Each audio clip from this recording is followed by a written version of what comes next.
Doctor, welcome. Thank you, Your Lordship. Your voyage was fair? As a fish hag. I believe you know all the members of the council. Gentlemen.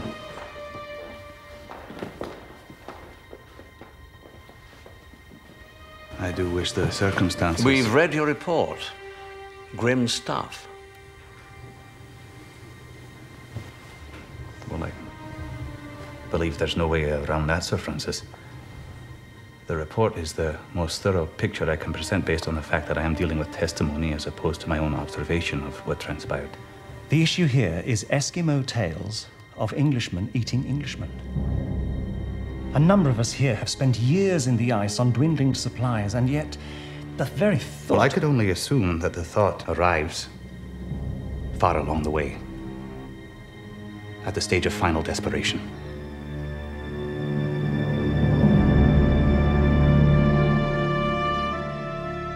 Since the beginning of Arctic exploration, European navigators dreamed of a passage west to the riches of the Orient. The British Navy had searched for 300 years, and by the 19th century, the fabled North-West Passage had become an international obsession, like the moon landing in our time. By 1845, the British Admiralty sent out 2 state-of-the-art ships under the command of Sir John Franklin, confident he would return the Arctic hero. Sir John and his 128 men were never seen again. The Holy Grail of British exploration remained an elusive mystery. The fate of Franklin and his crew set off one of the largest and most expensive manhunts in history. After 6 years of searching, driven by an obsessive, grieving widow, Lady Jane Franklin, the British Navy, the Americans, Russians, and French failed to find any evidence of the lost voyage.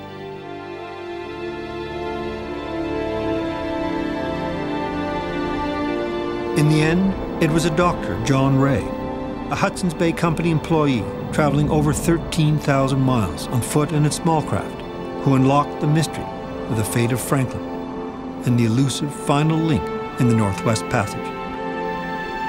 But John Ray did not come back a hero. Every one of the British naval commanders who had failed received a knighthood.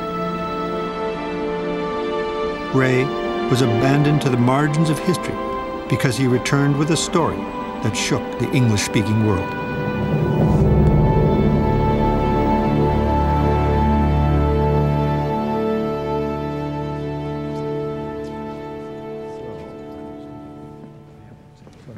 This is a complex story of pride, ambition, and obsession. The search for the truth is shrouded in mystery and controversy to this day. We're planning a fiction film. That's why these actors are gathering in London. We've assembled a team of filmmakers and script advisors to investigate where the truth lies. For some in the room, the current historical record is fiction. We have a Canadian author, historians from Orkney, Scotland, Cambridge University, authorities on British naval history, and an Inuk statesman from Canada's north, whose ancestors were guides to John Ray, the central character of our story. Would you prefer to be across the table, beside each other? I would say that I prefer to be across. And of course, a director. What we'd like to do is do a read-through of the script. We haven't introduced Andrew, so I'm sorry. Andrew Burson, the writer, is here. Yeah, sorry, Lord Over, yes.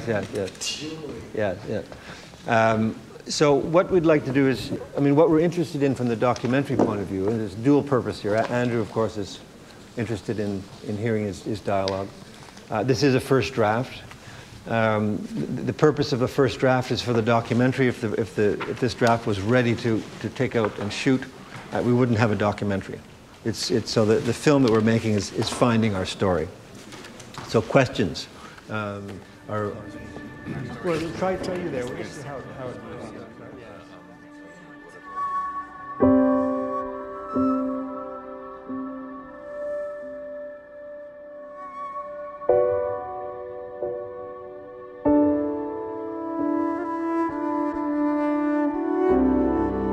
Our research begins in Orkney.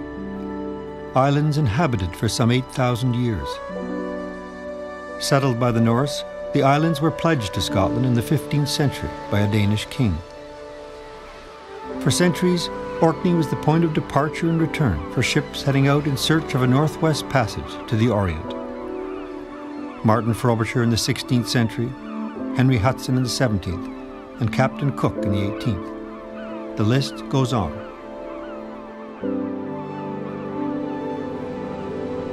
It is here in 1813 that the future Arctic explorer John Ray was born, in the parish of Orford, on the large island simply named the mainland.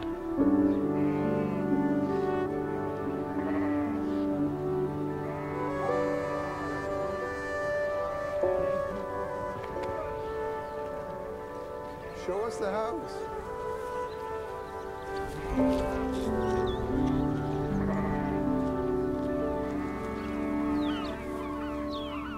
I wanted Andrew, the scriptwriter, and Rick, who will play John Ray, to get a feel for the place.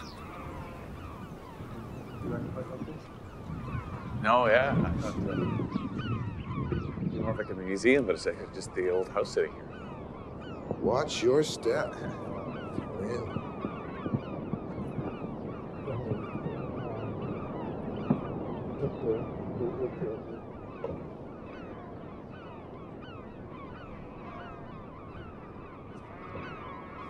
You can just see like the whole sound. Yeah, that's amazing. And this is where he sailed. He pulled up his boat just down here, right? Oh yeah, So one the other. little new sail. Right, yeah. So he would have sailed all the way out in that harbor, out to Yeah. Stromness. And that's where he'd sit every day. See Yeah. the ships, heading out.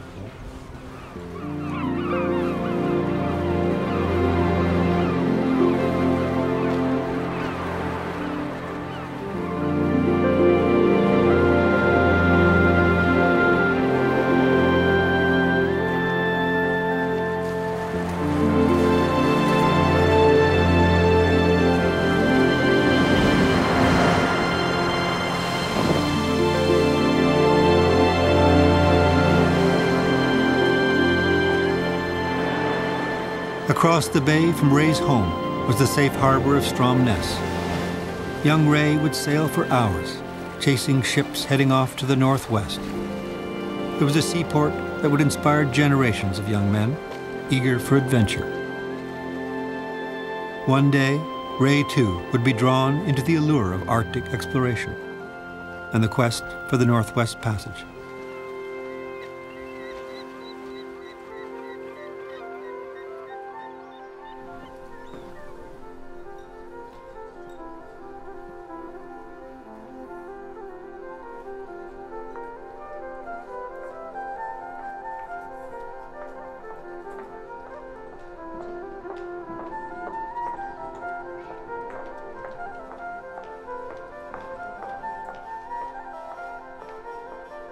It's nearly 200 years since John Ray walked these streets as a boy. But it's easy to think that not much has changed. Even the weather, which changes roughly 10 times an hour, remains the same. I can only imagine that the temper of the people hasn't changed much either.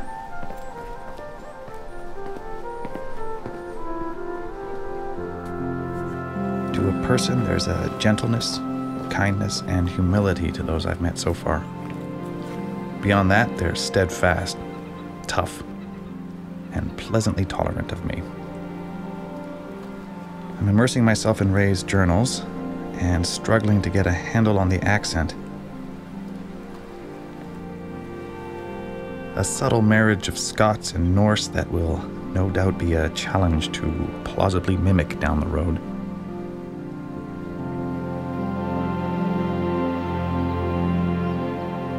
Well, he was different in that he was of the better off class. You know, his father was factor of one of Orkney's largest estates. And they lived in a large house, and they would have been looked up to as part of the upper classes of society, undoubtedly. Though he certainly would have been a bit different. It was a very sort of privileged lifestyle that they had. Certainly were a number of servants employed in the house. So upstairs, downstairs kind of carry on, you know. It's a nice Beautiful drawing. It's just given the impression of when John Ray and his family are coming home, maybe one late summer evening, and the light's starting to go down, and it's, you know, where the house was, and they would have had carriages. Yes, they would have had carriages. And would that have been a permanent? Would that have been a servant, their servant? Oh yes, they would have had someone to actually drive them for them. So, here you've got and this is the dining room here. got some colour in that. Giving an idea of what it would have been like with a fire on, and the table beautiful. set for dinner, and this is the drawing room that Oh, they sorry, would the have drawing room. gone from their evening Beside, meal right. into the drawing room. So I mean, you would entertain guests here, and it was very much a room where people would play cards, and the main social sort of sphere of the house. And they would have had panelling going right around the room as well. So you've got the piano just sort of by the books here. Fire going, two nice chairs. This is for walking, Yeah, okay, go ahead. and then you fling it up. Right. You fling it up just in one movement. Yeah. Like that. So Just you're comfortable.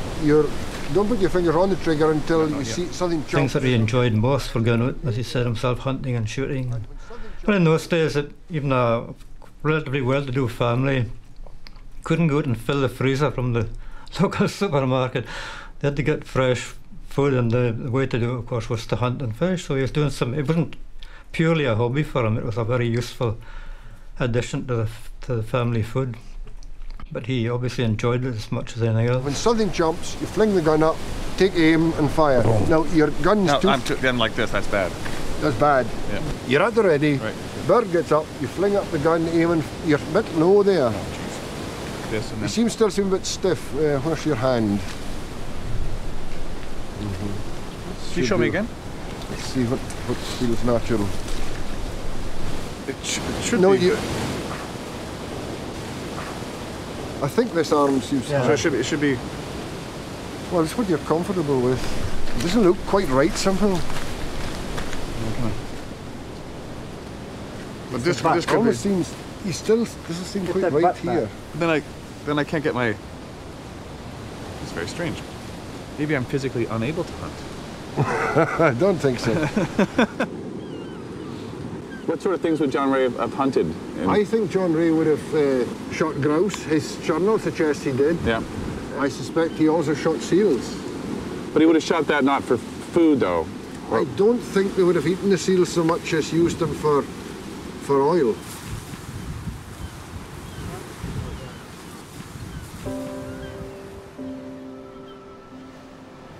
What a sight, eh? It's not bad, eh? Yeah, it's just, I can think of worse places to spend eternity. Well, this is the Hoy Sound, and this is where all the ships coming into Stromness would pass through here. So all the whaling ships for the Davis Straits would come in here. The Hudson Bay Company ships would sail in and out from here as well. And of course the Franklin expedition left from here too. You know, they came into Stromness, picked up water, and then headed due west. So I mean, over the horizon there. Next stop, Canada. Yeah. The search for a passage had become an international obsession, with illustrated newspaper reports to fire the public's imagination, and articles by such celebrated Victorians as Charles Dickens. The British Navy was determined more than ever to complete the task, despite the reluctance of some politicians. Action. No disrespect intended to the gentlemen assembled, but how many more ships are we to see sink in that god-forsaken Arctic, searching for this phantom navigable passage? No one doubts the risks inherent in these voyages. The reality remains that should we fail to achieve a passage, the Russians will, to our detriment. Presuming such a passage exists. A harpoon from a whaling ship working off Newfoundland gets found in a sperm whale of the same season off Alaska. You gauge then there is a passage? That we all do. Otherwise, few here would have dined so long on rancid buffalo fat. Have you a man in mind? Yes. John Franklin. Is that wise? There was some question as to whether Franklin was the right man for the job. He was 59. He was you know, slightly overweight, and there was some question. Put him on a ship, he'll be all right. You know, even if you're fat and if you're old, you know, in a ship, there isn't really a great deal to do anyway, in the way of exertion. As a captain, he was excellent, that all of his people on the ships were absolutely happy with him. I vouch all here would willingly board his ship. Yeah. We all know John Franklin. Most of us have sailed with him. But, and I dearly hope not to misspeak myself, but I understand in the last few years, Lady Franklin has set John's compass. You are to lead 6 schoolmen, 2 fine ships for several years. I know my obligations. Obligations? I'm speaking of leadership, of glorious achievement. No one is under obligation to seek immortality. It is the lucky man who is blessed with the opportunity to transcend his time. If I could command those ships, I would. I know you would. I'm trying to restore him, because this has got to happen. Yes. Yes. So I'm trying to remind him of his But you're not putting me down, which actually No. feeds into the sort of respect of the relationship. And I don't say, well, you're a woman. You can't do that. No, yeah. I just say, I know you would. Of course you would. Many can only dream of such chances. I'm lucky. I know. You are.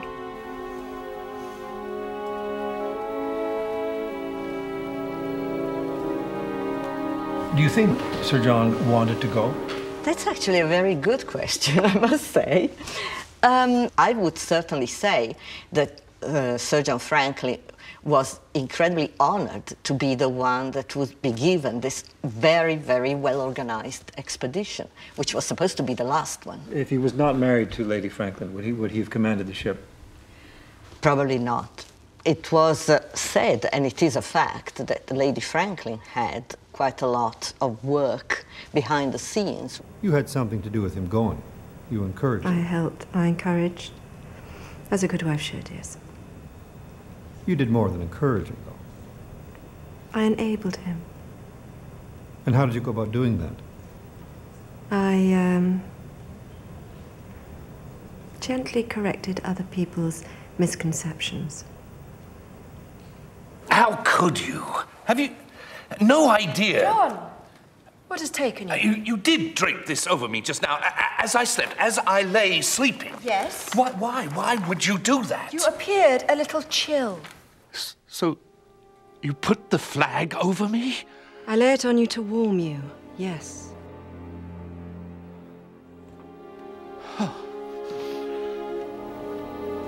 The prospect of this journey is so overwhelming. Perhaps they were right in desiring a younger man. I am more than fit.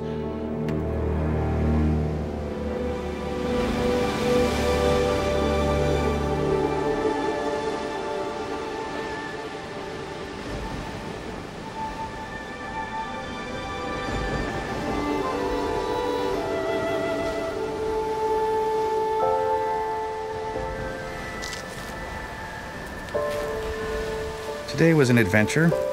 I climbed the cliffs that Ray would have climbed for exercise, for fun, to put himself out there, which goes some way to explaining his appetite for daunting risks later on. I wonder if he had any fear.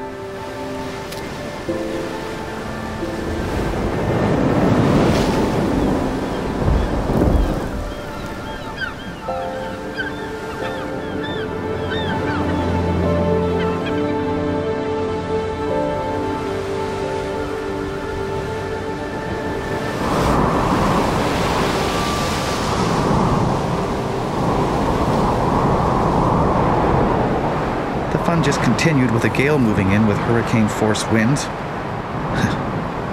Of course, the director wanted me out in the full force of the storm.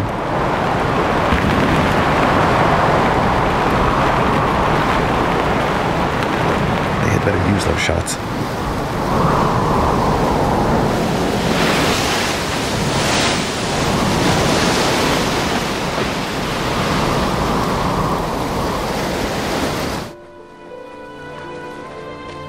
After Ray qualified as a surgeon at the University of Edinburgh, he returned home to Orkney at the age of 19. His father was the agent for the Hudson Bay Company, and John would have been familiar. I mean, he would have seen ships from the Hudson Bay come in and out of there, and he would more than likely have met people that had been to Canada, and he would have, I think he was basically just looking for adventure. And then the opportunity arose of serving on the ship, going out to the Hudson's Bay as the ship surgeon. And so his father would have encouraged him. He would have signed him up, I suppose. A summer job, really, on board the Prince of Wales Hudson's Bay ship, leaving Stromness in June. And it was really just for a single season. He was to be doctor on board the ship. It's the fact that you've got no idea what's over that horizon, but you know that there's a big world out there. I think that's what lured Ray. It's just he wanted a taste of it. He wanted to be part of it.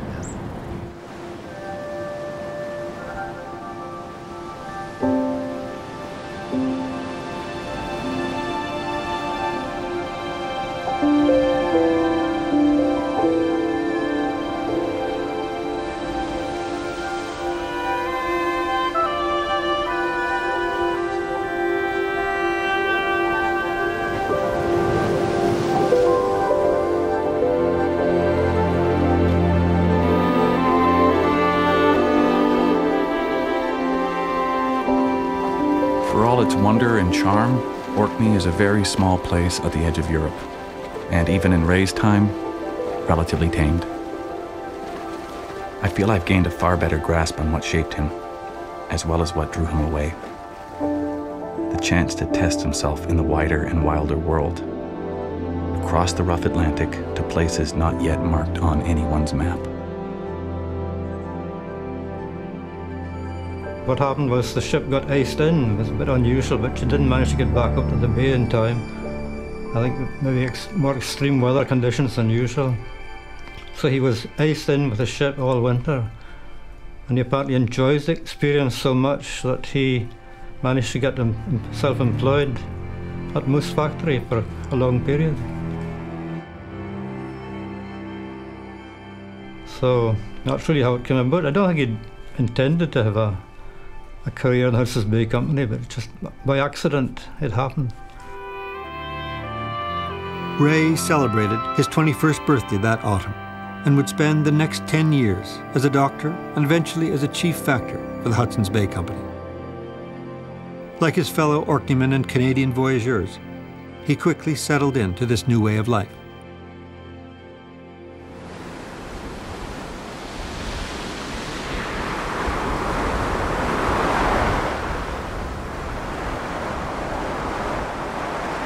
You want to taste the water there?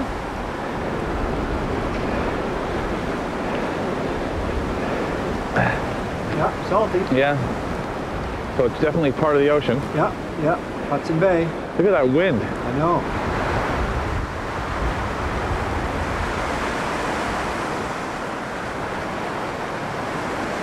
I'd like to give myself the task at some point of going for like a long walk, you know what I mean? Yeah. Like something like this, like saying I'm going to walk up, 2 miles. I don't know how practical that is. Yeah, Repulse Bay will do that for sure. Yeah, because I just that feeling of being out on the own and his relationship to danger. Right.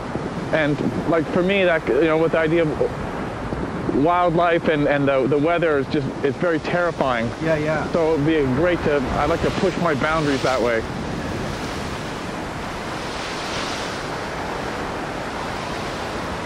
Can you imagine being out and sailing in that today? I can't imagine, but like he loved it. He thrived in it, right? But how I can imagine it is that, there's a town here, but they're in the middle of nowhere, and a lot of the trip they're in places that have never been inhabited, mapped, or they don't you look at that map in the book and it's blank to them, and they're these instruments, and I just can't. Yeah. So just like his boundaries are so much farther out than, mine and anybody I know. He would have sailed right by here, right straight through here, on his way to Repulse, where we're going tomorrow, right up the bay. It was 13 years after Ray's arrival at Hudson Bay, when the British Admiralty sent out Franklin in 1845. His two 340-ton ships were manned with 128 crew, reinforced with steel to withstand the ice. The ships were loaded down with all the trappings of Victorian comfort: fine china, heavy silverware, and lots of polish for their brass buttons. A library of 1,200 books, provisions to last for several years, and a steam-powered organ to play the officers' favorite tunes. There were self-sufficient floating hotels, and they were headed into 70,000 square miles of uncharted territory.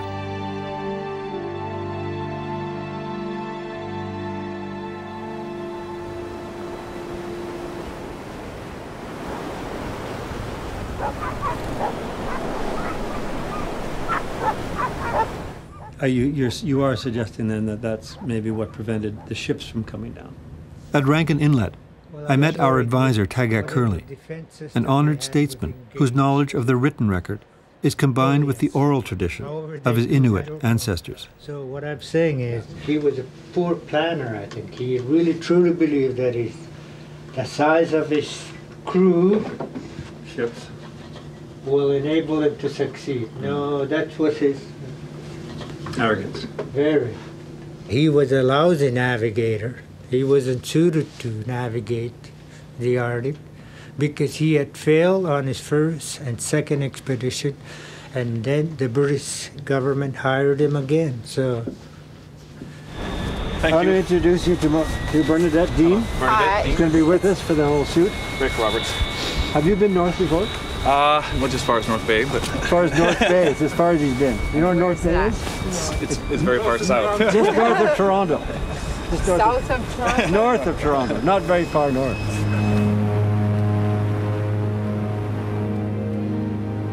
The British Navy was not alone in its pursuit of a Northwest passage. There was an intense rivalry with the Hudson's Bay Company, who had been mapping for some 200 years and were anxious to complete their own survey of the Arctic coastline. With Franklin on his way into Arctic waters, the Hudson's Bay Company hatched a plan, with John Ray as leader. For the first time in Arctic exploration, a small party of seasoned voyageurs, in the company of 2 Inuit interpreters, would overwinter north of the tree line and survive by living off the land. Unlike Franklin's expedition, they would sail small craft north to Repulse Bay, where they would carry on by foot, packing only 4 months' provisions for a journey that might take over 2 years. I can only try to imagine the degree of Ray's trepidation. I board a well-equipped plane to a place on a map that, though isolated, boasts a thriving community. Still, it's north, it's way north. Way more north than I've ever been. It's the unknown to me and brings some anxiety. Whereas Ray was headed to a place where the white man's map stuttered out into blankness, a place from which news of misfortune could take years to emerge, if at all. I began reading Ray's journal of his first trip to the Arctic. I could not conceal from myself that many were of the opinion that we ran the risk of starving. Little was known of the resources of that part of the country to which we were bound, and all agreed there was little chance of procuring fuel, unless some seal oil could be obtained from the natives. Yet the novelty of our route and of our intended mode of operations had a strong charm for me, and gave me an excitement which I could not otherwise have felt. The Eskimo were encamped about a quarter of a mile from us, and had a concert every night, a union of the vocal and the instrumental.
Our being in the center of the tent keeps turning slowly around whilst 4 or 5 women add their voices, producing among them a horrible discord. Each of the men in his town takes up the drum and thumps away until he is tired, and another takes his place, until it has passed through the hands of all the males of the party.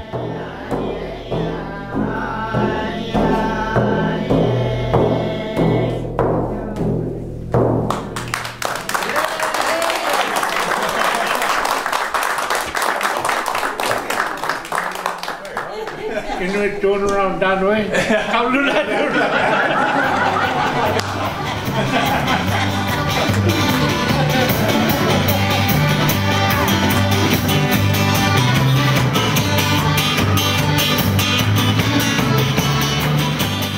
That evening, I got a real surprise. They were doing the same kind of dance that Ray would have done back in Orkney.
Some people call this the barren land. I figured those people who call it barren don't know how to live off this land. Well, that's the guys who brought all And their it's tin not food. barren. Yeah.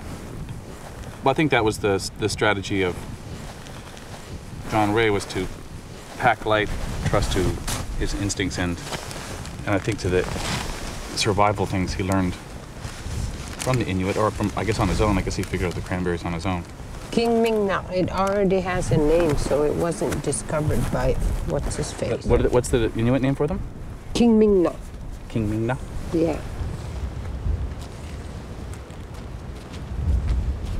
They were my mom's favorite berries.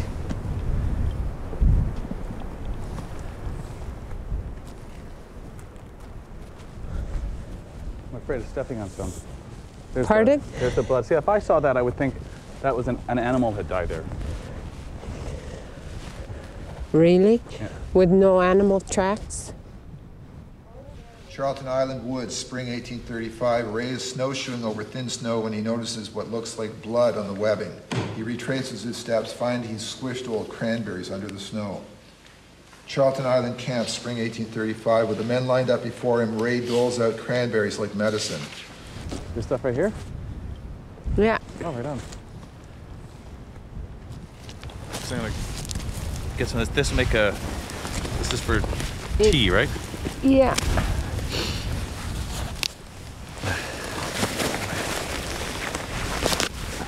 You know, this moss under here. Tirauja. The what? Tirauja. And this is a. This is not. You can't eat this. No, I don't. Okay, I won't either. Well, that's a fuel? Oh, you can use it to start a fire. Oh, really?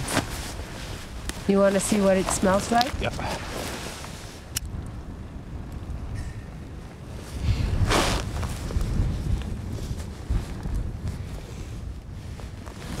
It smells good.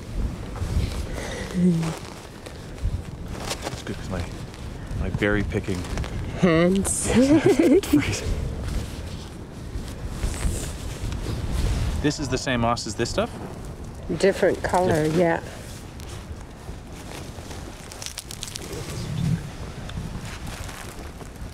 My friend Dorothy and I set the land on fire once.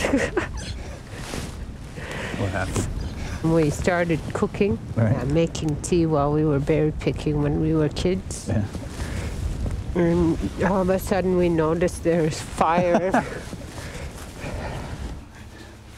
Your socks on first. Socks on first, right? Awesome.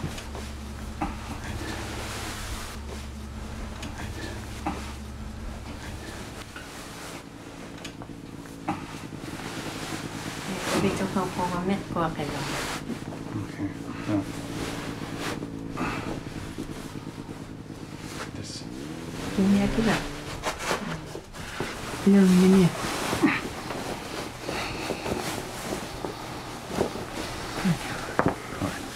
Yeah, pop it up.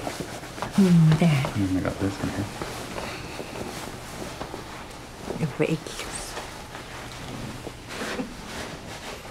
Excellent. I can become the animal. This is beautiful. This is beautiful. Thank you. Like the animal. Like you, I'm covered in. I have more caribou fur than a caribou does.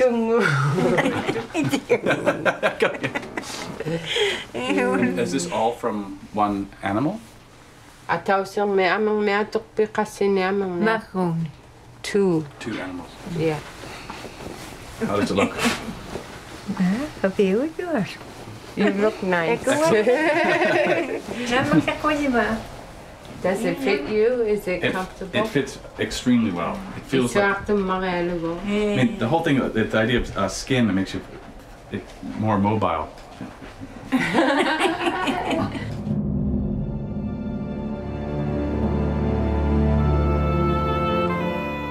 With no word of the expedition in 2 years, Lady Franklin began to question the Admiralty. It's nearing 2 years since they left, and no word in a year and a half. Suited for 3. But is it not standard for messages to be left along the way, in cairns, in any of those several hundred copper message cylinders, or passed on to whalers? Suited for 3, as I said, but with the resources to ride through 5. And cut. Ray's journal entry, June 1846. After receiving a salute of 7 guns and 3 hearty cheers, we set sail north on Hudson Bay, with a light air of fair wind. We had on board 25 bags of flour, each 100 weight, 20 bags pemmican, 2 bags grease with a good stock of tea, sugar and chocolate. Considering that we were to be absent 15 or perhaps 27 months, our quantity of provisions was not very great.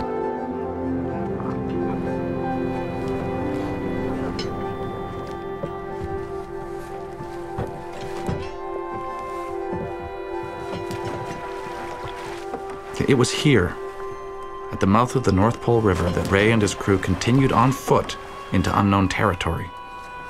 And eventually they had to make a decision: stay the winter or return to Hudson Bay. And then we tie these to the rocks? Ray gathered his men together, and they all agreed to overwinter, knowing full well that they might starve to death. I can't imagine spending a winter in almost total darkness.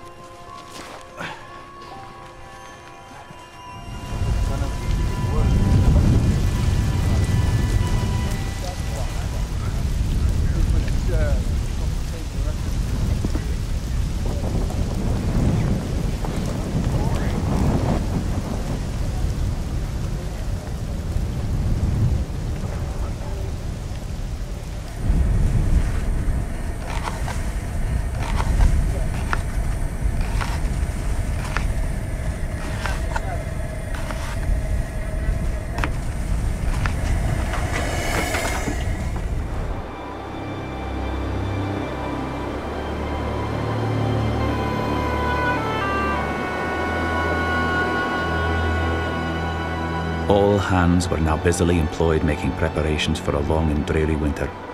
For this purpose, 4 men were set to work to collect stones for building a house.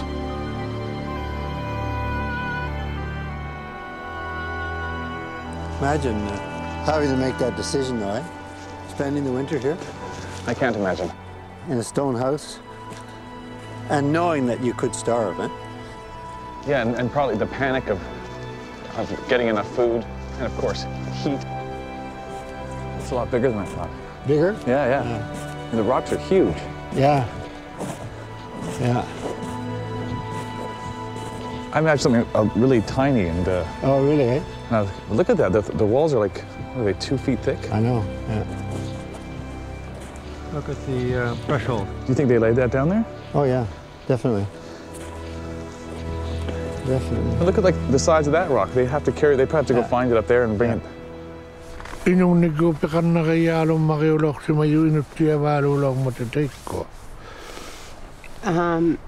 The Inuit had good relationships with the group of men here because those group of men were really good to the Inuit.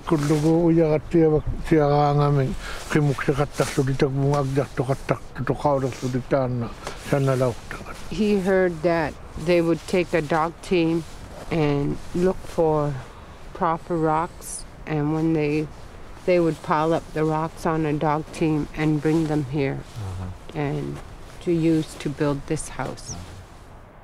One of the stories in the narrative, you know, they built this house in September, finished it around October. Right, yeah, it took a month. Yeah. Then, you know, they were freezing in here. And then he went and visited a snow hut, as they call it, igloo, and it was warm as toast. And he's saying, what the heck am I doing up back in the stone house? Well, all imagine the work. It took him a month. Then he was building snow huts, igloos. Yeah. He would be set up in camp. He'd be on the move, set up an igloo, and tea hot in an hour and a half. Yeah. I visited a snow hut and it was so warm that my waistcoat, which had been frozen stiff for some time past, actually thawed. Ulubak informed me that even in winter, they strip off all their clothes before going to bed. We need about 40 blocks to get an igloo built and ready. My technique is that I cut my blocks with a bit of a curve.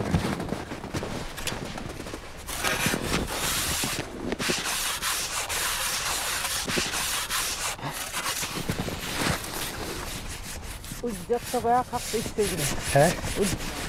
That isn't the way I do it, you know. Now I'm going to tell you something. Okay. So which one is this leading to? It's going off this way. Is it going to be easier to take it out when it's wedged like that? No. Or straight? Straight.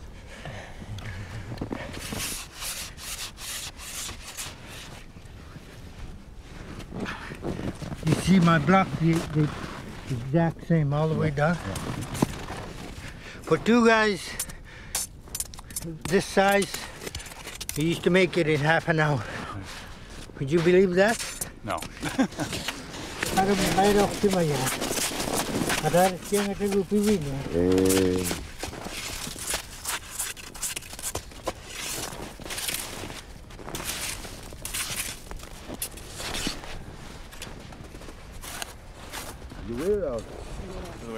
Okay, there we go. Puno ko may garag man kami man kay pa. Tigil na pa ako nung umaga.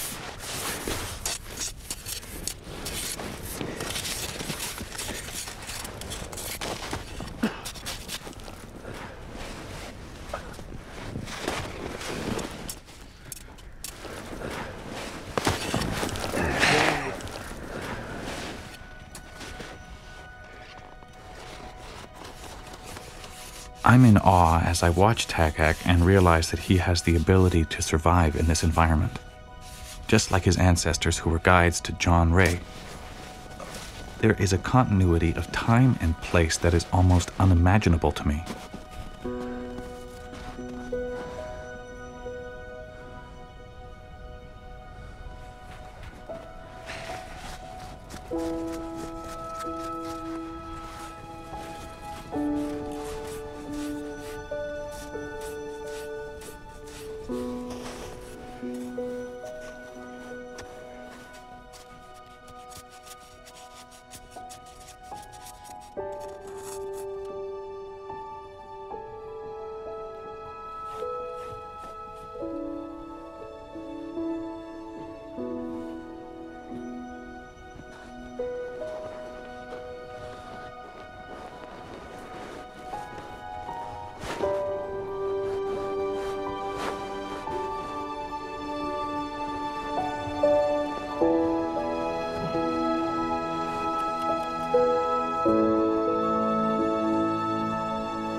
The 1st of January was as beautiful a day as we could have wished to begin the new year.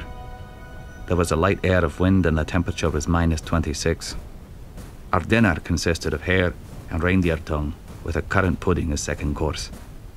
A small supply of brandy was served out, and on the whole I do not believe a more happy company could have been found. Surrounded by 60 healthy men, 2 immensely sturdy ships, the stores on board can hold 5 years. Most certainly. Sir George. You sailed the Terror before. Have you a view on the fortunes of Franklin? Those ships would not have been my choice. Nonsense. They're more than up to the task. Even after you stove in the Terror's hull off Labrador. That was ice, sir, not negligence. I managed to lead her halfway round the world, and through ice. Any elder Eskimo has dwarfed our feats. Some sturdy seal-hunting matriarch is currently eclipsing all of our great missions with every fresh stroke of her kayak paddle. And I wish you'd have drawn me a bloody map. Gentlemen, as to Franklin's ships, Sir George? Especially with a reinforcement, they're too bulky, too deep a draught. That Hudson Bay fellow, Dr. Ray, has reportedly been making as much headway as any. Some of it by York boat, much of it on foot. Having surveyed 655 miles of uncharted coastline on his first Arctic journey and overwintered his party successfully, all in good health, Ray was informed that the British Admiralty wanted him to join a mission. After 3 years, they finally admitted that Franklin and his crew were lost. They were sending out several expeditions. From the east, Captain James Clark Ross would command 2 ships through Lancaster Sound. From the west, Ray was to join Sir John Richardson overland and down the mighty Mackenzie River to the Arctic coastline, then east to the Coppermine River. They completed the 3,600-mile journey in record time, but no evidence was found of the lost voyage. Richardson and Captain Ross returned to England. Parlor, October 1849. Richardson and J.C. Ross sit in chairs waiting, both looking uncomfortable. The door swings open and Jane enters, haggard, unsteady. My ladyship. Forgive me for not more gracefully absorbing the shock of your early returns. Have you been briefed on... Yes, you're... Perhaps there is another word for failure that does not besmirch the efforts of those who do not achieve their aim, but it certainly escapes me. Disappointment. A virulent version of that might do. I beg your patience.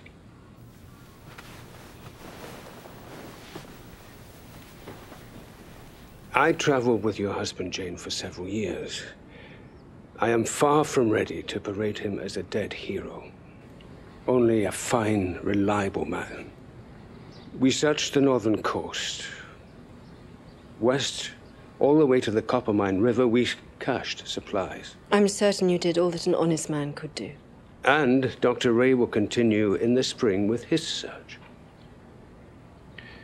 Whereas, coming from the east, we just met ice. You met ice? Ice in the Arctic, of all things. I didn't mean that in any way facetiously. Bodies were found, I understand. 3, yes. Above Barrow Strait, in the expedition's first encampment. Were properly buried. Such things are... Is he capable?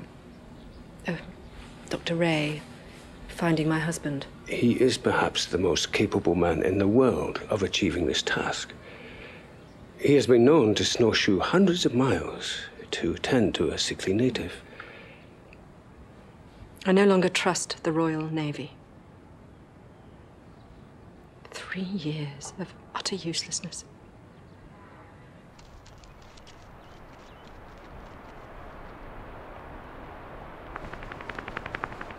Ray continued searching for Franklin further east along the coastline, traveling light with a small crew, living off the land.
Kingudle? Ila ta onaro atau tiku. Kingudle. Yeah. Nice caribou.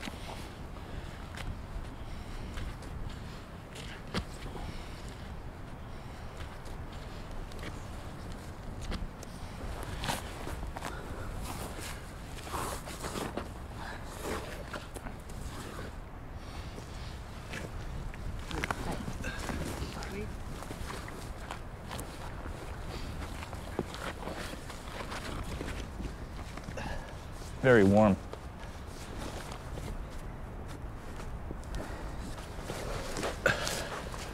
Still wet from swimming. Right.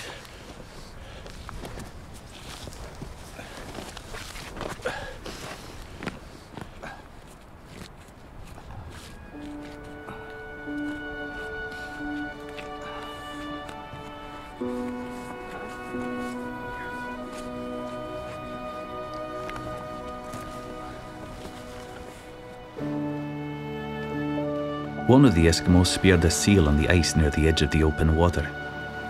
Their mode of approaching the seal requires much patience, as the hunter must lie flat in his face and advance towards the seal by a series of motions resembling those of the animal. An onlooker would find much difficulty in telling which was the seal. Try some seal meat. Okay. It'll warm you up. Okay.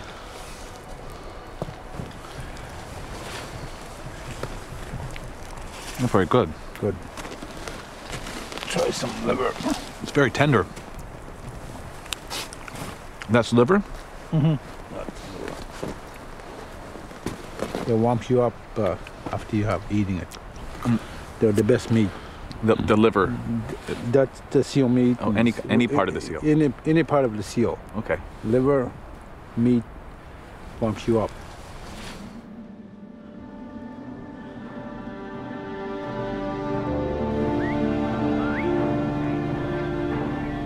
With Ray continuing his search into uncharted territory, he received letters of encouragement from London. Sir Francis Beaufort, the Admiralty's chief mapmaker, wrote, I cannot let the mail go without telling you how intensely fixed all eyes are upon you. Let me then, my dear doctor, add my voice to the moans of the wives and children of the two unfortunate ships, and implore you to save neither money nor labor in fulfilling your holy mission. 2 ships will sail in 10 days for Bering Strait, others in spring for Baffin Bay. But to you I look for the solution of our melancholy suspense.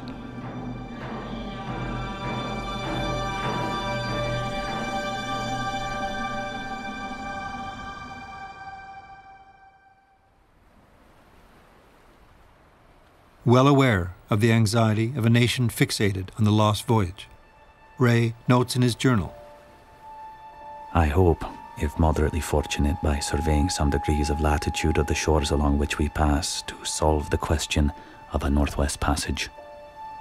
I think it will yet fall to the Hudson's Bay Company to accomplish this long attempted undertaking.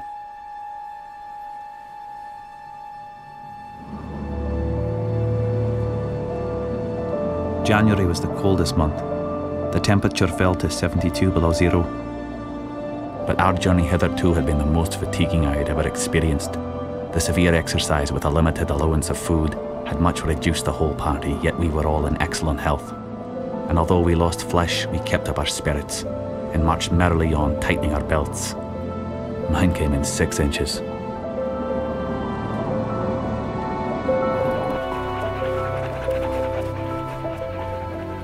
With Ray continuing north in search of the lost expedition, Lady Jane Franklin wrote to him that she had convinced Parliament to approve a £20,000 reward the equivalent of £1 million today, and she intended to press the Admiralty to raise it to £50,000. She wrote, "Not only to find them living, but to find any memorials of them, or obtaining any certain intelligence of their fate."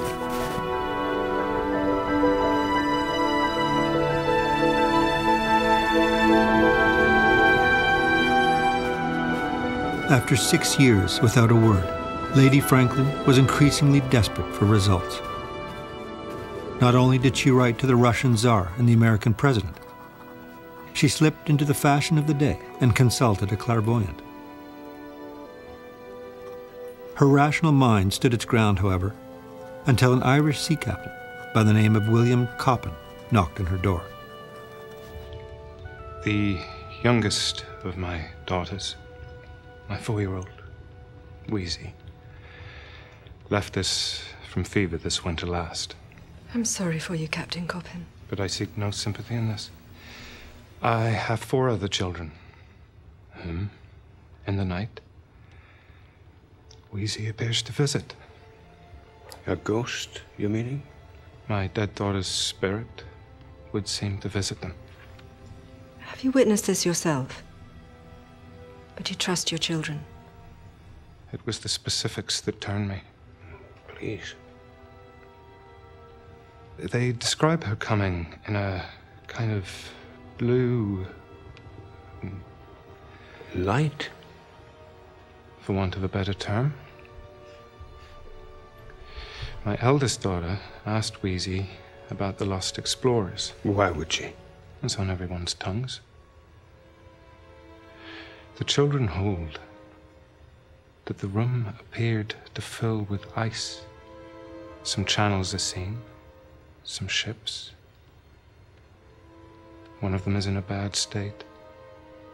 Not sunk, but listing. Upon asking Wheezy where this place exists, the vision dissolved, to be replaced by a series of letters on the wall. They spelled out in a fashion Erebus and terror, Sir John Franklin, Lancaster Sound, Victoria Channel, Point Victory. As to these letters, with what manner of instrument? Pen, pencil? Nothing so solid. I'm afraid this is just a point on a map. But what of the location? It would be on the path of his operations. Do you believe in ghosts, sir? Over 30 years on the sea, you see some things that beggar explanation, but no. I had no position on this subject. Not until these last few months.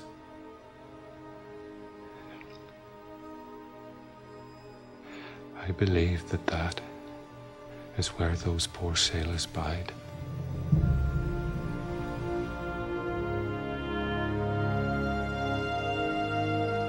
Wollaston, as we find, is not its own island. Ray returned to Admiralty House in London with an additional 800 miles of newly charted coastline. He had indeed come very close to Victory Point on King William Land. And you did this again on foot? Much of it. This strait here is no friend to a smallish boat. Lady Franklin. Gentlemen. Dr. Ray, do you know Dr. Ray of the Coppin prediction? I've heard mention. Do you give it any credence? The vision, or...? The likelihood of Sir John and his men being found off Victory Point. Now, I understand it comes from the blue light of a dead girl.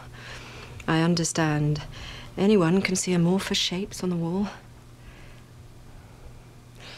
But that place does exist on a map. It is not conjured from a dream. Well, it bears investigation. How many ships must I send out, and yet you, travelling almost alone, return with actual evidence. That is still speculation. Well, it is it not? A piece of a flagstaff from an English ship found to the west of King William Land. It is, yes. And you will be returning there? Yes, in a matter of months. Is there any chance of you doing what no one else? I will be nearer there than most. It would mean a great deal to me.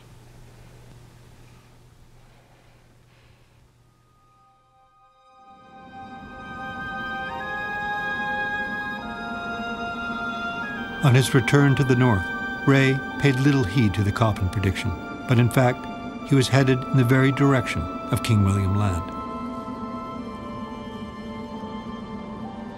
By chance, he met with a small band of Inuit who had some relics from Franklin's ship: forks, spoons, a broken compass, and eyewitness accounts of the fate of the long-lost expedition.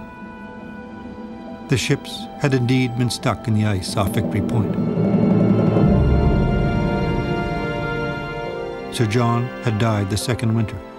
The crew had taken to the land, hauling 2-ton lifeboats, filled with all manner of gear: furniture, books, brass polish. They had perished as they hauled south on King William Land and had resorted to the last desperate attempt of survival: cannibalism. Ray was stunned. When more Inuit arrived with the same story and more relics, he knew it was the truth. As he looked out across the strait, he had a decision to make: return to England immediately with the news, or travel to the site and risk another season in the north. His trusted interpreter, William Ullebuck, was afraid to continue. The spirits of the dead and the dark forces of shamanism might be at play over there.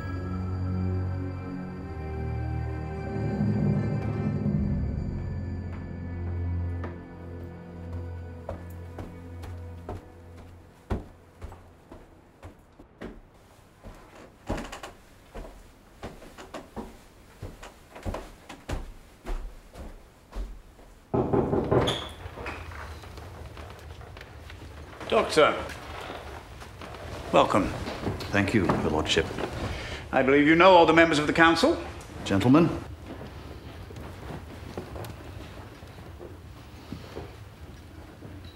I wish the circumstances... Did you bring us pemmican, Doctor? My oversight, sir. Oh. We've read your report. Grim stuff. Well, I believe there's no way around that, Sir Francis. I'll take the truth most days, if that's it. The report is the most thorough picture I can present based on the fact that I am dealing with testimony as opposed to my own observation of what transpired. I'd only suggest there may be some open water between the news and rumour. Like these testimonies from Pelly Bay? From that region, yes, natives from whom Admiral Perry himself took some direction. It's a different thing, Doctor, if your witnesses are telling you where to find whales or where the river finds the open sea. The issue here is Eskimo tales of Englishmen eating Englishmen. A number of us here have spent years in the ice on dwindling supplies, and yet the very thought... Well, I could only assume that the thought arrives far along the way, at the stage of final desperation. But they would not lead you there, to the camps? There was some vagueness as to the locations, and reluctance in accompanying us, yes.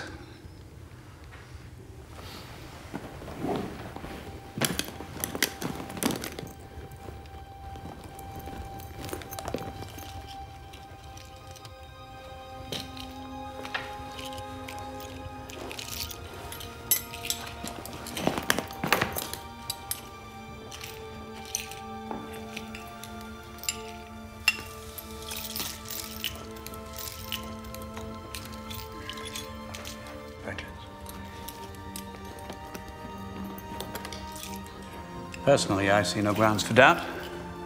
But do you have any doubts as to their fate? Not so much doubt as bedevilment.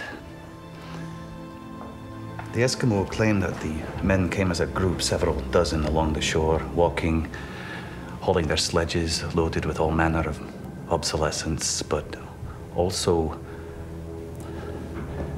howling, muttering, disoriented. Several dozen men, similarly disoriented. How is that strange? They're starving, are they not? They're suffering all the damage of exposure. No, men don't starve at the same speed. Nor do they freeze, nor go mad. Suggesting something afflicted them. That would be speculation, which is something that, as you can see, I did not venture in the report. You ventured plenty, Doctor. I was not able to bring back any bones, but I suspect that would be something more akin to a horror show. I believe that ship has sailed. This claim you make of a stream running down from Boothia to King William Island? The chart suggests a bay, but the ice was too young. There's current. It must clear in the summer. It's there. I submit. That is the passage.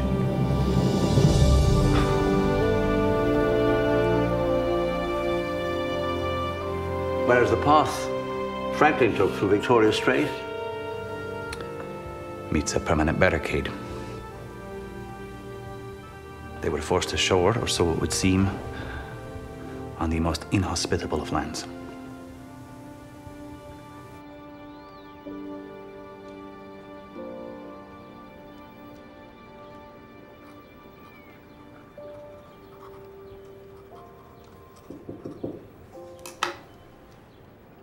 Come in. Come in.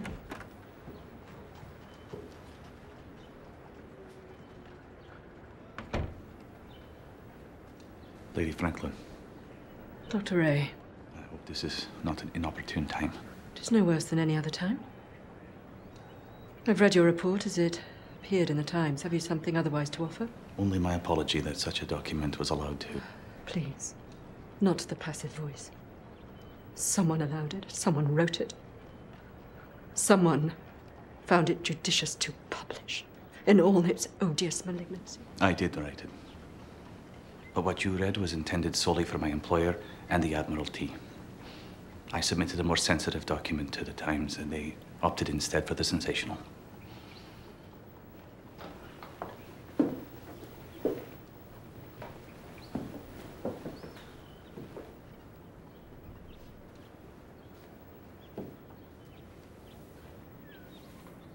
I can only hope that now, with knowing... What do I know, Dr. Ray? What am I meant to take from your outrageous speculations? In no way was my report meant to be inflammatory. Yet, that is precisely its effect. Besmirching the characters of the No men. time did I even allude to the elements of Now, might you indulge me to finish? I have travelled far greater distances into many more countries than your Hudson Bay Company ilk. And I do not pretend to know the peculiarities of the Arctic region, but I do pretend to some knowledge of men, of British men, at any rate, in many conditions, in many places. Your accusations of cannibalism, or you twinge at the term accusation, what would suit you better? Suggestion, inference? I await your response. Beyond the physical articles, which I understand you yourself have observed, the verbal testimony of witnesses. They're Eskimos. Yes, they were Eskimo, the witnesses. These men known to you? Not these men in particular, no. Yet you readily vouch for their characters. Did you consider the possibility that if cannibalism did occur, it was the gruesome handiwork of these very savages, as opposed to Christian officers of the British Royal Navy? Cannibalism does occur amongst the northern natives, as it has amongst all races, throughout all times, under very specific conditions. But amongst the Eskimo, if one were to commit such an act, he would be shunned. He would not be protected or accommodated, and I know of no incidents where a group of natives have indulged in such activities. More than once, the Inuit have saved British sailors. Oh, sorry. Inuit? It's how they name themselves. The Inuit, it means the people. What does that make us to them? Fellow humans. Whatever grains of truth reside in your morbidly flamboyant presentation of events, I'm stunned that you could submit such a report knowing fully the pain it would cause so many. I admit, I was not thinking of the pain of others when I wrote down what I still take to be the truth. And that, in and of itself, speaks rather sadly to your character. I see that my visit has been premature. I deeply regret. Yes, I have no doubt you will have regrets. Many and deep, and of your own making.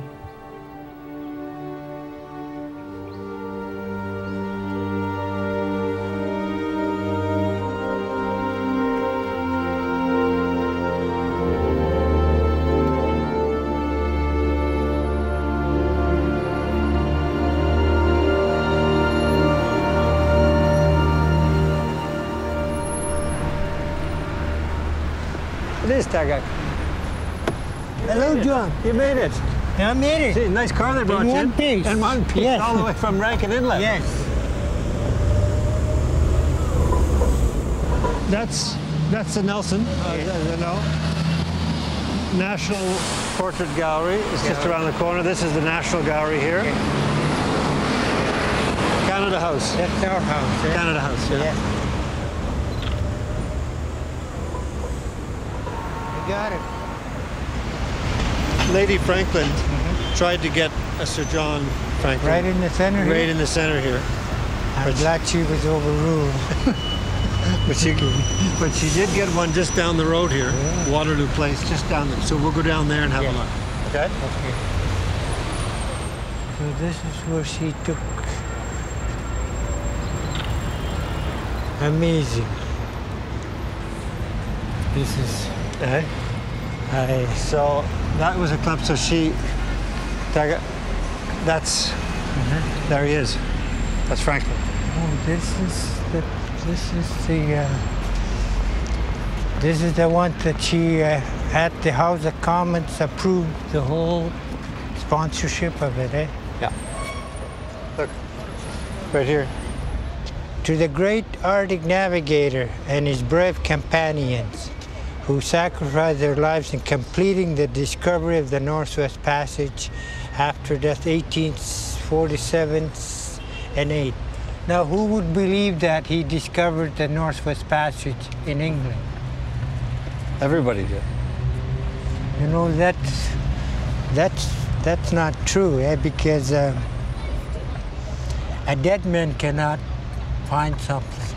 It just could not happen. So I'm absolutely amazed. Incredible.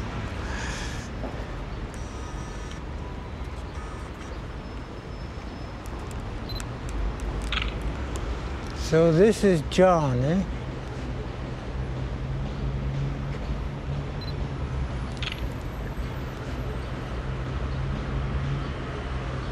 They're burying Franklin here. So that's his grave in the north. That's what that depicts. But that may not be true either, eh? What? Because he may have been left behind. Left behind, you think? In the ship. They didn't bury him on the shore. They did not bury him on the... If they did bury him on the shore, they would have had some prominent sites, location cairns, and proper dignified rocks assembled. Look at this with a bow and arrow. They did not have any native people on that expedition.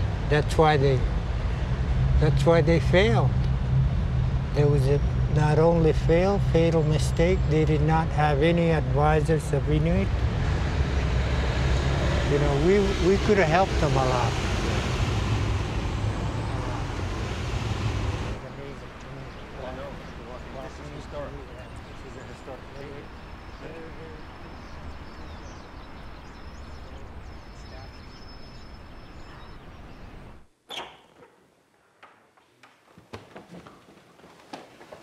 This is the place, I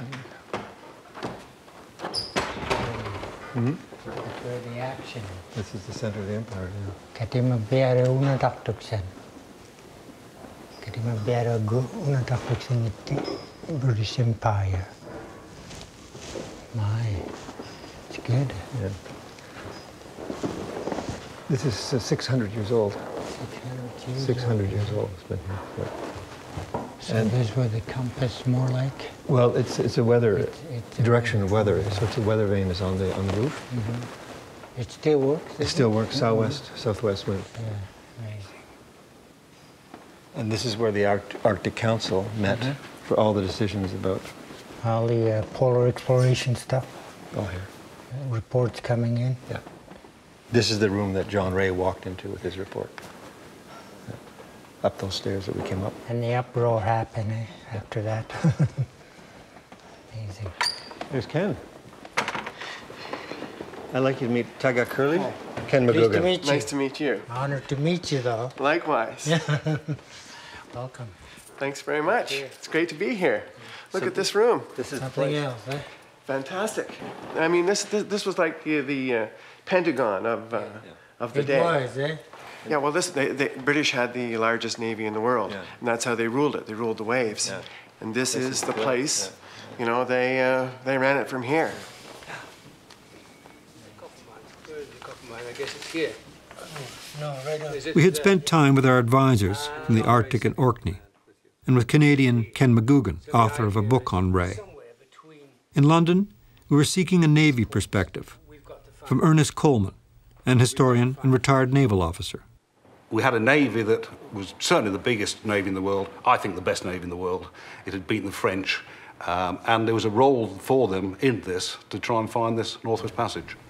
Did John Franklin, in your view, forge the last link of the Northwest Passage? Oh, unquestionably. Remember, it was that from north to south, that gap. He came down. Now, we know that he'd sent parties ahead. We know that coast down King William Island had already been charted. To do that, you had to link up to the bottom, to the Simpson Strait, that area there. So, yes, he did. He discovered and forged the last link with their lives. But there are no evidence that they have found that passage. You know, they have not recorded it. Mainly because they were dead. Absolutely no factual statement that his officers confirmed that fact. But okay, the real point is, discovery implies going back and telling someone where something might be. That's number one. Secondly, this marching across the ice. The original objective was to find the navigable Northwest Passage. You march across the ice, you haven't achieved a Northwest Passage, all you've done is walk across the ice. So there was no passage through there at that time ever, because the ice was always coming down. There was no navigable passage there. So they discovered no passage, there was none to be found in that quarter. The only conceivable way is down through Ray Strait. Ray was the one who found Ray Strait, and he brought that back. People think of Ray dressed up in his native skins, going wild, you know, as the thing that the criticism of going native. He was using technology as well. He would use the inflatable boats, he would use the native dress, he would use snow houses, because as he built a stone one and it was freezing, so you use what is going to keep you alive. His one problem probably was he was a guy that thought that everybody was interested in just hearing the truth rather than what they were actually wanting to hear. It's interesting you said there was evidence of cannibalism. In fact, there's not a shred of evidence of cannibalism. Such people as Charles Dickens looked into it and studied every tiny example of possible cannibalism that had happened throughout the Navy's history, and in fact there wasn't. And then modern means of looking at these bones that have been found, they have cut marks. Well, it shows a weakness in some people's thinking, if that's the only way they can assume that cut marks come on bones is by cannibalism. In fact, there's 400 cut marks on the bones that they found. The vast majority were on the hands, on the fingers. Now, you don't have to be in the police to realise that's probably someone defending themselves. And if you compare those cut marks with other cut marks unrelated that we definitely know are not cannibal, and I did this in York, because there's a battlefield there, a medieval battlefield, the marks on the bones are identical. I believe that Franklin's people were attacked by the natives, and not only that, that they were mutilated afterwards, the bodies were mutilated. This business of breaking long bones to get at the marrow, all these sort of stories, none of them actually prove cannibalism. What they do prove and point directly towards an attack by the natives. And in a sense, who can blame them? 105 men coming down King William Island, a great threat to these people who are living on the edge of survival as it is. So there's no evidence actually of cannibalism. There's plenty of evidence that they're attacked. Surely, if I may address the Admiralty and the English public, I think it's shameful, arrogant to label people that you don't know as conspirators who murdered and conspired to take advantage of the weak people. I think that's a very strong accusation. And I really truly believe you don't have any evidence with what you're relying upon. You're relying on second-hand information or third or fourth-hand information. You don't. Charles Dickens didn't have any fact. He'd never been up to that part of the area. And yet he indicted the Inuit race. He created an animosity to people that were innocently standing by, waiting to help people that might be dying. Because Franklin's people, in fact, were scattered all over 80 or 100-mile range. They were not in 105 band. So for you to accuse my people, someone really ought to apologize. I'll be the first to apologize for making such a innocent information that we didn't think would have created an uproar. Well, Taggart, I don't think you need to apologize for anything. Ray had been up there and brought home, collected all these detailed stories that cannot be made up by a bunch of people. When he's interviewing someone in a tent, person after person, telling the same story, it's in such vivid detail that in itself is overwhelming. And then you get to the forensic evidence collected by Margaret Bertulli and Anne Keenlyside, two Canadian scientists who have done detailed forensic studies. The evidence is completely and utterly overwhelming to anyone who has the least bit of an open mind. I'm afraid repeating the old story time and time again will not make it any better. The evidence does not exist, and if you look at the evidence, it points to something totally and utterly different. And I've come across time and again people with this mindset. They will not change, will not look at it. I mean, when you carve a turkey at home, do you leave cut marks? I've talked to butchers and said, do you leave cut marks? They don't leave cut marks. The only way you get cut marks, particularly horizontal on the bones, is through an attack. I will not accept, and you must apologize for accusing our people of slaughter, of massacre. That's unfounded, that's labeling us as murderers. If there was such a thing happen, we would have known about it. Our history, our oral history. We don't need a written record to have evidence of what had happened. What you're telling me is you're just trying to protect Lady Franklin, John Franklin. A dead man, for instance, cannot find a North-West Passage, only in England. Come on. You would not say I'm making too much of this? Heavens, no. In my ignorance of the details, I cannot speak to the intentions at work, but the result is akin to defamation. John, so generous of you to find the time. Dr. John Richardson, Mr. Charles Dickens. So pleased to make your acquaintance, Doctor. As I am yours. I've been making my case to Lady Franklin that I'm rather strong on both voyages and cannibalism, though this may not be apparent in my work to date. I'm sorry, sir. Strong on cannibalism? What does that mean? It's been an interest of mine since childhood. I'm sorry, Your Ladyship. I fail to grasp the function of my advice. Mr. Dickens is here on my invitation, but you know his work. He's a prominent novelist. A novelist? Are you writing a book? I was under the impression I might be of some benefit. He's composing an article for the magazine Household Words. Mr. Dickens is internationally known. As a writer.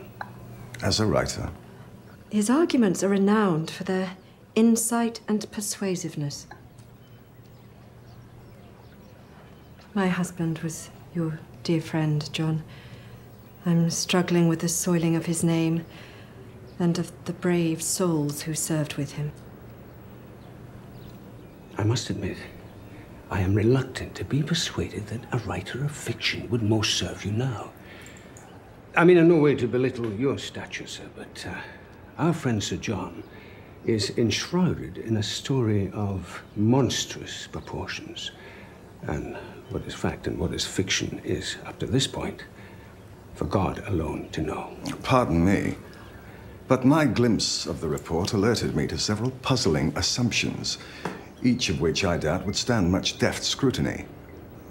As you work with a scalpel, sir, I work with words. This Dr. Ray has a wondrous naivete. Not the sort of thing one sees in London very much anymore, where a person believes everything he is told. Not only is Dr. Ray no fool, he is an exceedingly decent, competent, and clear-headed man. There'd be no gain in assailing his character, for anyone who actually knows him will come immediately to his defense. As you do now. Then what is one to make of his assertions? I believe his assertions are what was reported to him, nothing more. And yet his indiscretion at making them public. That was not his doing. You hold Ray blameless. I think it would serve you to hold him so. More tea, Mr. Dickens. So, writing novels. Is there a living to be had in that? A precarious one. Perhaps I'll stay with medicine then. There were little Staffordshire figurines being made of John Franklin and Lady Franklin.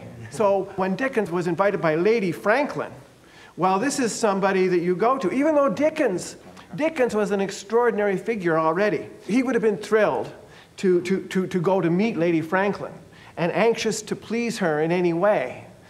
So that was the way that when she summoned him, he was there the next day. Was he a social climber? Would it have been in any way to his advantage to have sort of befriended Lady Jane Franklin? I think that that's a possibility. I think that probably somebody could answer this.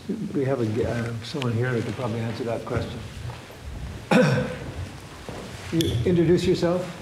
Hi, my name's Gerald, Gerald Dickens. I'm a great-great-grandson to Charles Dickens, so...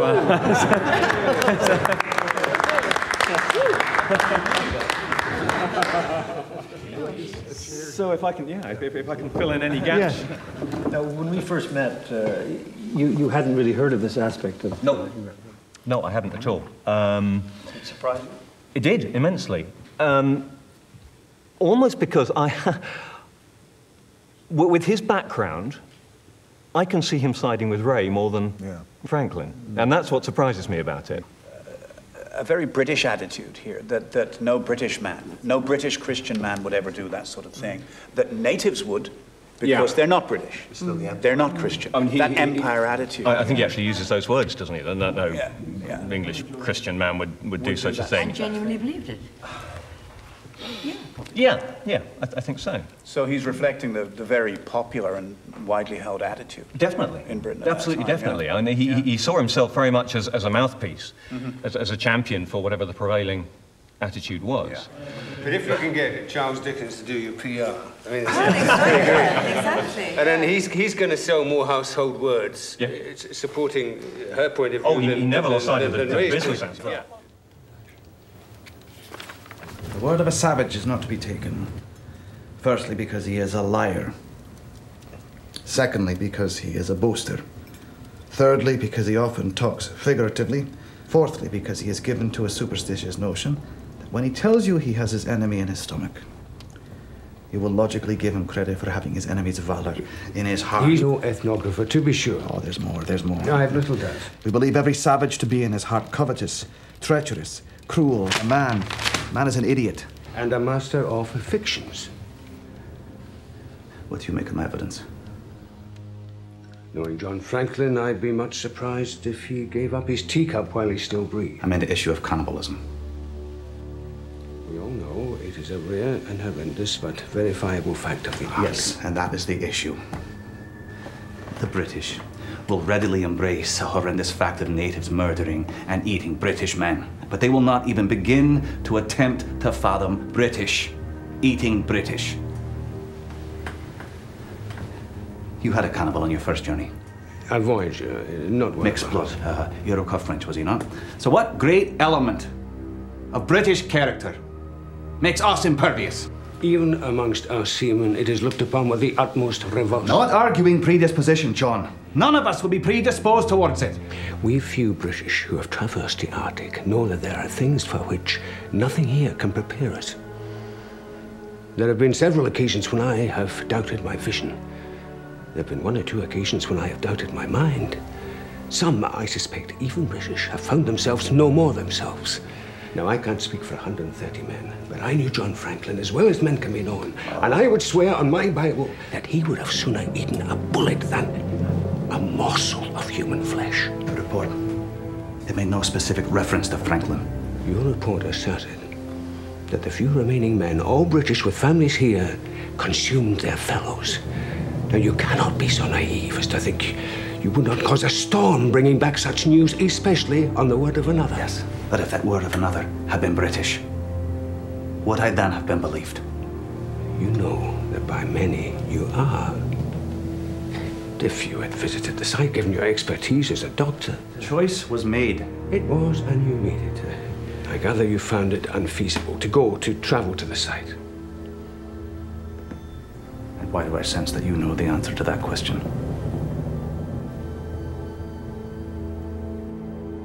How important does the shamanism role play in this thing? You know, there's been a tragedy. There's been an unparalleled tragedy in the North, and they knew it, everybody knew it. They have seen some of the ships, you know, that are not going to go back to their native countries or whatever. And men are walking around the country. Many of them have died. And it was not a place, in my view, if I was superstitious and they were superstitious at that time, they weren't going to be hanging around out there for a while. So I think these were factors. I think William, as a young man, probably discouraged going back to. I know he was quite afraid. The greatest insult to a trained British Navy officer would be to have to go for help to a native person, which is absurd. But that, at that time, was the prevalent opinion. On the question of going native, can I give you my favourite quotation from that time? It says, "The objective of polar exploration is to explore properly, and not to evade the hazards of the game through the vulgar subterfuge of going native." And quite right, too. These were sailors, they were seamen, they were on a ship, and they were going by water. I think if I had to find one phrase that perfectly summed up the arrogance and pomposity of Victorian Britain, you found it beautifully there. I find that not only incredibly offensive, but just absolutely mind-blowingly ignorant. But you're talking as a 21st century man. We're dealing with the mid-19th century here. It doesn't make it the standard view, it doesn't make it right. Ray differed hugely from the Admiralty for the simple fact that he was born and raised in Orkney. His worldview was completely different from people who owed their position to privilege, to wealth, birth. Yeah. Do you have a comment? Yes, I do have a comment. Really important that I introduce myself to you. I'm one of these savages that your grandfather alluded to. Sorry. I believe this was a time where this nation had to unite together. It has a national disaster at its hand. Instead, everybody, including Jane, Lady Franklin, your grandfathers were sold out to destroy the characters of very important people, including my race, who are known worldwide as most innocent people of the whole earth. But that character assassination that your grandfather did, to call us a murderous individuals who would creep upon the weakest of the white people and ambush them. He was sold out to write an article that was cruel and false. And yet no one, no Englishman, has ever taken responsibility to say, I'm sorry. This still has an impact on my people, because no person in this living wants to take any sense of ownership to try and establish a reconciliation. I really believe it is important, though. We could have helped you. Instead, you destroyed any ability to work with you. Why do you think that happened? I have absolutely no idea. And well, it doesn't make any difference to history, but on behalf of my family, I certainly apologize for what Charles wrote, which was, I mean, astounding in its vindictiveness. And the only thing I can think, because again, it was very out of character. And I just think it's very easy for him in a London study, in a London office, to take a pen and write and make these accusations. It ties in with public opinion. It's an easy way of selling. But to actually understand what effect it was going to have on an entire race and an entire people, I can't think he would have possibly stopped to think about it, because it would have been completely out of character for him to do that. Completely out of what he spent his entire career in England championing the causes of those that were fighting and those that were being downtrodden by the country, by the government, by the ruling classes. So, that's why I was so surprised when you first put me onto the Household Words article, and it is just vindictive. He spent all of his life travelling to prisons and factories and schools and hospitals, but he didn't go to the Arctic. So, something that occurred to me just listening to you is, wouldn't it be that actually Dickens was so strong in his response, really, really coming out strong, because he was aware that that was actually the feeling of the sensitivities of the Victorians at the time. Yeah. They were just an attack to a nation's sensitivity. You don't eat your friends. Yeah. In 1857, so a few years later, during the Indian Mutiny, Dickens would advocate not justice or even retribution, but actually genocide. Quote, "I wish I were commander-in-chief in India," he would write. "I should do my utmost to exterminate the race upon whom the stain of the late cruelties rested." So, in other words, there was another... He's getting smaller and smaller. All I say is that, you know...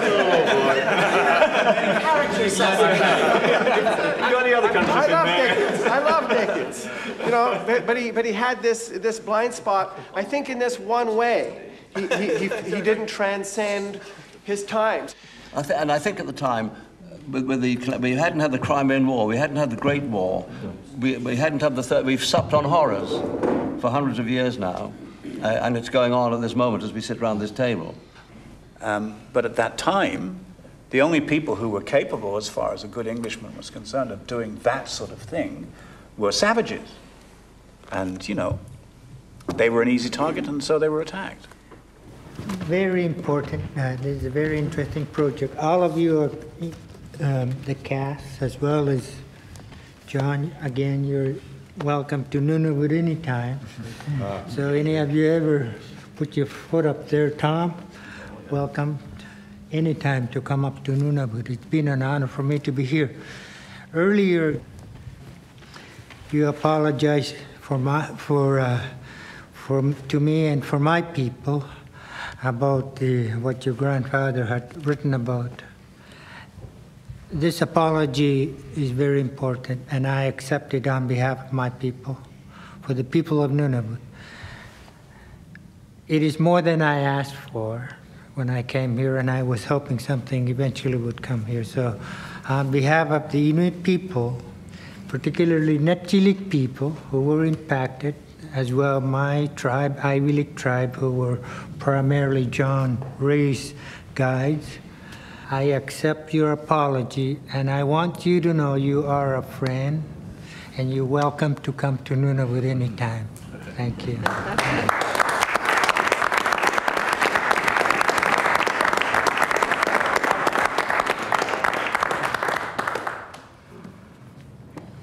Isn't history a wonderful thing? How many hundreds of years does it take? I find this whole project, from my personal point of view, absolutely fascinating, because just from a family point of view, it paints an entirely different picture of the Charles Dickens that we know from the mainstream history books and the stories. I'm pleased we've managed to meet and talk. That's very special, and I will take you up on your invitation. If you ever want to come to Kent, it's not quite as dramatic. It's great. Yes, thank you very much. That you won't make it. But how's that? The library there. Very much. All the best. Great to see you, and have a safe journey home. I'm glad we could do it. Keep that alive. Yes, absolutely. Pleasure to meet you. To listen to you.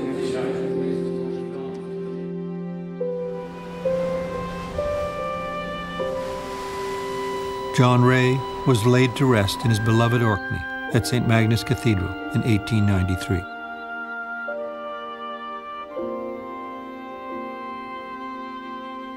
Ray had planned to sail a small schooner through the passage he had found to prove it was the final link in the Northwest Passage. But it was not to be until half a century later, when Roald Amundsen would vindicate John Ray by sailing through the strait that now bears his name.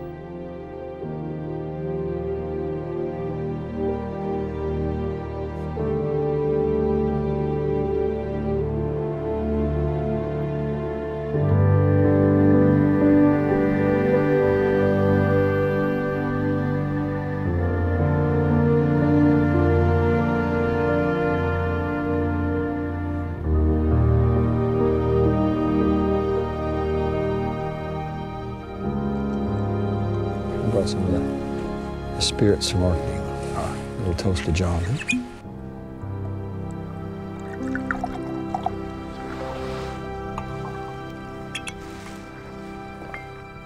Here's to John. Huh? To John? Yeah. Here's to the boys? Yeah.